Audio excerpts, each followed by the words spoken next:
എല്ലാ തിന്മകളുടെയും അന്തകമാകുന്ന സ്ഥാപനങ്ങളായി നമ്മുടെ മഹല്ലുകൾ മാറേണ്ടതുണ്ട്, പള്ളികൾ മാറേണ്ടതുണ്ട്.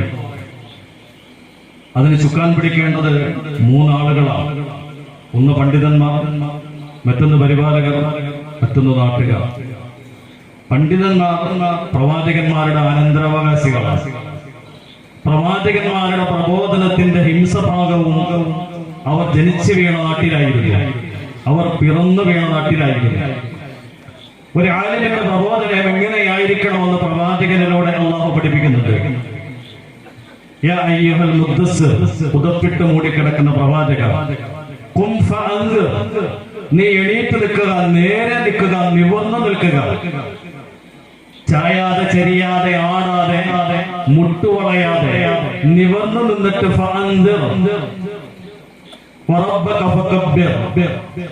അല്ലാഹു ഒരു മനുഷ്യന്റെ വ്യക്തി ജീവിതത്തിലും സാമൂഹിക ജീവിതത്തിലും കുടുംബ ജീവിതത്തിലും അവന്റെ സാമൂഹിക സാംസ്കാരിക രാഷ്ട്രീയ സാമ്പത്തിക മേഖലകളിലൊക്കെ അല്ലാഹു വെച്ചിരിക്കുന്ന നിയമങ്ങളെ കൃത്യമായി അവർക്ക് പറഞ്ഞു കൊടുക്കുകയും അല്ലാഹു വെച്ചിരിക്കുന്ന അതിർവരമ്പുകളെ പറ്റി അവർക്ക് ബോധവാന്മാരാക്കുകയും അല്ലാഹു ആര്, അല്ലാഹുവിന്റെ ഉലൂഹിയത്ത്, അല്ലാഹുവിന്റെ മുലൂക്കിയത്ത്, റുബൂബിയത്ത്, അല്ലാഹുവിനെ അനുസരിക്കുന്നതിലൂടെ സമൂഹത്തിനും വ്യക്തിക്കും ഉണ്ടാകുന്ന ഗുണങ്ങൾ, അല്ലാഹുവിന്റെ കൽപ്പനകൾ ധിക്കരിച്ചാൽ സമൂഹത്തിനും വ്യക്തിക്കും ഉണ്ടാകുന്ന ദോഷങ്ങൾ, അത് കൃത്യമായി വ്യക്തമായി സമൂഹത്തിന് പറഞ്ഞു കൊടുക്കുക എന്നത് പണ്ഡിതന്മാരുടെ ദൗത്യമാണ്.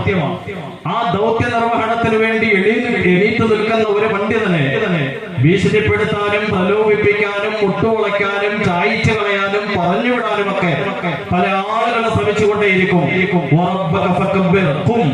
പക്ഷേ ധൈര്യത്തോടെ ധീരതയോടെ പ്രവാചകൻ പ്രതിസന്ധികളെ അതിജീവിച്ചുകൊണ്ട് സമൂഹത്തിൽ പ്രബോധനം നടത്തിയതുപോലെ അരാജകത്വം നിറഞ്ഞ ഒരു സമൂഹത്തില് പ്രകാശത്തിന്റെ പ്രക്ഷോഭം പ്രവാചകൻ നൽകിയതുപോലെ സമൂഹത്തിന് പ്രകാശം നൽകുക എന്നത് ഓരോ പണ്ഡിതന്റെയും ദൗത്യമാണ്.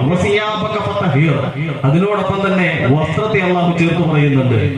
വസ്ത്രത്തെ രണ്ടാമത് ആയത്തിലൂടെ അള്ളാഹു ഒരു വലിയൊരു ഉത്തരവാദിത്വം ഏൽപ്പിക്കുമ്പോൾ എന്തിനാണ് വസ്ത്രം അള്ളാഹു അവിടെ എടുത്തു പറഞ്ഞത് എന്നതിനെ പറ്റി മനസ്സിലാക്കണമെങ്കിൽ ദൈവിക വസ്തുക്കളിൽ വസ്ത്രം ആരാണ് ധരിക്കുന്നത്, വസ്ത്രം എന്തിനാണ് ധരിക്കുന്നത്, നമ്മൾ എന്തിനെയൊക്കെ സിമ്പലാക്കിയിട്ടാണ് വസ്ത്രത്തെ ഉപയോഗിക്കുന്നത് എന്നതിലേക്ക് നമ്മൾ പഠിക്കേണ്ടതുണ്ട്. ഞാൻ ആ മേഖലയിലേക്ക് കടന്നു പോകുന്നില്ല.